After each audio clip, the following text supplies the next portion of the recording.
भारत के एक छोटे से गांव में रामू नाम का एक साधारण किसान रहता था।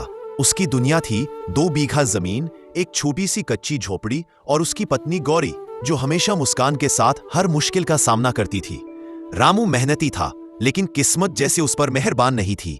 कभी बारिश कम, कभी बाढ़ ज्यादा, फसल बार बार बर्बाद हो जाती। कभी कभी दोनों को भूखे ही सोना पड़ता।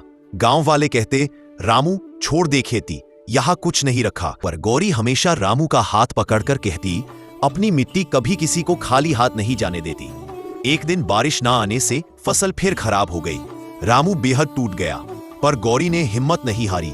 उसने कहा, अगर खेत हमें धोखा दे रहे हैं तो क्यों ना हम इसे बेहतर बनाएं। दोनों ने मिलकर गांव के बुजुर्गों से पुरानी तकनीकें सीखी, पानी रोकने के लिए छोटे बांध बनाए, जैविक खाद खुद बनाना शुरू किया, थोड़ी थोड़ी पूंजी जोड़कर अच्छे बीज खरीदे और खेत के चारों ओर पेड़ लगाए ताकि मिट्टी मजबूत हो सके। कड़ी मेहनत, दिन रात संघर्ष और बिना रुके कोशिश।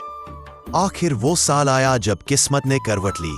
रामू के खेत में हरी भरी फसल लहराने लगी। गांव के लोग उसकी तकनीक देखने आने लगे।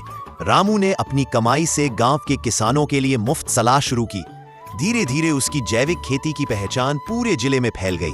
आज रामू सिर्फ एक किसान नहीं, वह एक सफल उद्यमी, गांव का गर्व और सैकड़ों किसानों की प्रेरणा है। जब भी कोई उससे पूछता कि उसने इतना सब कैसे कर लिया, रामू मुस्कुराकर सिर्फ यही कहता, मैं अमीर जमीन से नहीं बना, मैं अमीर बना अपनी पत्नी की हिम्मत, अपनी मेहनत और अपनी मिट्टी से। दोस्तों, ये थी रामू और गौरी की प्रेरणादायक कहानी, जो हमें सिखाती है कि संघर्ष चाहे कितना भी बड़ा हो, पर हिम्मत, उम्मीद और साथ किसी भी किसान को, किसी भी इंसान को मिट्टी से सोना उगाना सिखा देता है।